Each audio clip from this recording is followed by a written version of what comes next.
l'objectif de limiter le réchauffement climatique à 1,5 degré probablement devenu impossible, la Russie qui continue de bombarder l'Ukraine ou encore la Commission européenne qui menace de suspendre les fonds pour la Hongrie. Bienvenue dans cette nouvelle revue d'actualité européenne de Vieux Continent.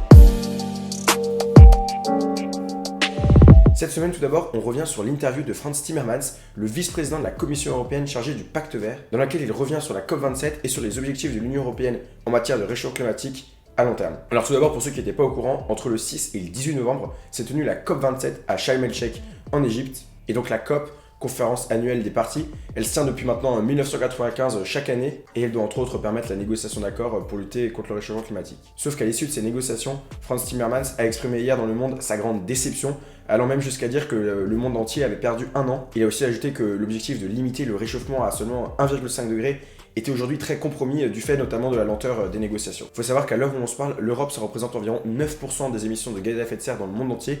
La Chine, pour vous donner une comparaison, c'est environ 30%. Et donc dans cette interview, Frans Timmermans estime que la coopération avec les autres pays du G20 et notamment la Chine est donc indispensable. Et si l'Union européenne a pour objectif d'atteindre la neutralité carbone d'ici 2050, sans l'aide des autres pays du monde, cet effort serait vain. Mais alors, durant cette COP27, il n'y a pas seulement eu des avancées inutiles, il y a quand même eu un accord entre les différents pays qui a été trouvé. C'est l'accord qu'on appelle perte et dommages. En gros, pour faire simple, c'est un accord qui va permettre aux pays les plus touchés par le réchauffement climatique, par des catastrophes climatiques, de pouvoir bénéficier de fonds pour pouvoir faire face à ces catastrophes, et ces fonds qui proviendraient essentiellement des pays de l'Union européenne, de la Chine, des États-Unis. Et concernant justement l'Union européenne, Frans Timmermans a tenu à rappeler un peu quels étaient les objectifs. Tout d'abord, il a rappelé que l'objectif pour 2030 était de baisser les émissions de gaz à effet de serre de 57% par rapport à leur niveau de 1990 et donc d'atteindre, comme on l'a dit tout à l'heure, la neutralité carbone en 2050. Il a aussi rappelé que la vente de voitures thermiques serait définitivement interdite sur l'ensemble du territoire de l'Union européenne d'ici 2035. Bref, on va pas revenir sur tous les détails qu'il donne dans son interview, on peut parler aussi des pesticides liés à l'agriculture.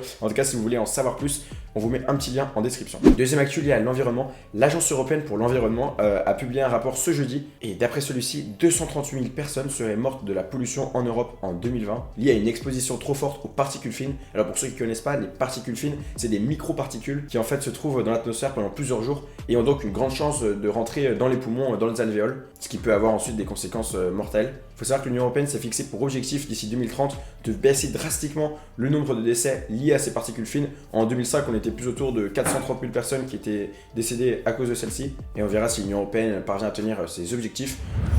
Comme chaque semaine, on revient sur le conflit russo-ukrainien.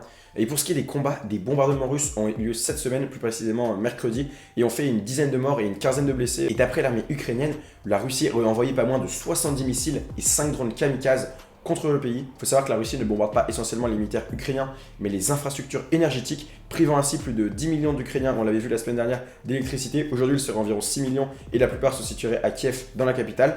Et il faut savoir que ces coupures d'électricité ne touchent maintenant plus seulement l'Ukraine, mais également la Moldavie voisine. Et face à cette situation où les Ukrainiens se trouvent privés d'eau et d'électricité au moment où les températures atteignent souvent les 0 degrés, Volodymyr Zelensky n'a pas hésité à qualifier ces agissements de crimes contre l'humanité. Deuxième actu lié à ce conflit, pour faire face à la situation, les États-Unis ont annoncé une nouvelle aide à l'Ukraine de l'ordre de 400 millions de dollars pour les aider notamment en équipement de défense et d'aide militaire. Et enfin, dernière actu, le Parlement européen a cette semaine qualifié la Russie d'État promoteur du terrorisme, 9 mois environ après le début du conflit qui avait débuté en février dernier. Troisième actu qui concerne cette fois la Hongrie, la Commission européenne a annoncé cette semaine vouloir suspendre les fonds dont devrait bénéficier la Hongrie, car le gouvernement de Viktor Orban n'aurait, d'après Bruxelles, pas présenté de réformes suffisantes concernant l'état de droit. Et il faut savoir qu'on parle de sommes conséquentes. Il y a environ 5,8 milliards qui sont liés au plan de relance post-Covid et 7,8 milliards qui sont liés au fonds de cohésion. Ça fait environ 13 milliards d'euros. Et la Hongrie, qui fait en ce moment d'ailleurs face à une inflation de plus de 20%, a grandement besoin de cet argent. Il faut savoir que depuis 2020 et l'instauration du plan de relance, la Commission européenne dispose d'un mécanisme de conventionnalité qui lui permet de suspendre ou non les fonds alloués à un pays. Et elle se permet donc de suspendre les fonds lorsqu'elle estime que des atteintes à l'état de droit sont réelles. Alors il faut savoir que cette décision concernant la Hongrie n'est pas définitive. Les 27 doivent à présent se réunir et pour que la décision de la Commission européenne soit approuvée, ils doivent voter à la majorité qualifiée. Et si c'est le cas, la Hongrie ne toucherait pas cet argent. Ça pourrait avoir de grosses conséquences sur le futur de la Hongrie au sein de l'Union européenne. Quatrième actu, l'Espagne a adopté cette semaine, plus précisément jeudi soir, son projet de loi de finances 2023. Ça a pris beaucoup de temps parce qu'il y avait plus de 5000 amendements, mais ça y est, le gouvernement de Pedro Sánchez a son texte. Et c'est un texte, il faut le dire, assez inédit dans l'histoire du pays, puisque des aides supplémentaires aux chômeurs et aux familles en difficulté ont été votées.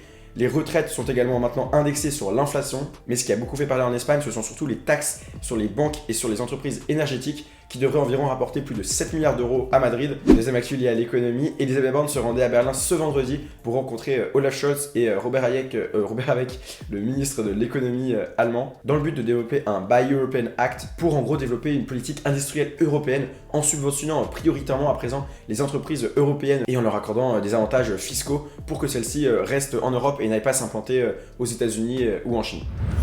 Cinquième actu, comme vous le savez en ce moment, c'est la Coupe du Monde. On a d'ailleurs fait une vidéo à ce sujet il y a quelques jours où on revient sur le parcours des grandes équipes et des grands joueurs européens au cours des Coupes du Monde de 1930 à 2018. Bref, en tout cas, au moment où on tourne cette vidéo, la première journée des phases de poule s'est terminée et on retiendra notamment le carton de l'Espagne qui s'est imposé 7-0 contre le Costa Rica. La France est également bien rentrée en matière en s'imposant 4-1 contre l'Australie, de même que les Anglais qui ont gagné 6-2 contre l'Iran. En revanche, c'est pas la même joie côté allemand, puisque le pays qui était pourtant champion du monde en 2014 s'est incliné à la surprise générale contre le Japon lors de la première journée et va affronter l'Espagne dans un match qui s'annonce déjà décisif. Ça c'était pour tout le côté sportif, et sur le côté extra-sportif, les Allemands, lors de la photo officielle avant le début du match contre le Japon, ont tenu à mettre une main devant leur bouche au moment de cette photo, et ça a beaucoup fait polémique puisque ce geste avait pour but en fait de protester contre les discriminations envers les personnes LGBT au Qatar. Si vous voulez en savoir plus d'ailleurs, rendez-vous sur Instagram et sur TikTok, on a fait une actu spécialement sur ce sujet. Et à noter également, toujours sur le côté extra-sportif,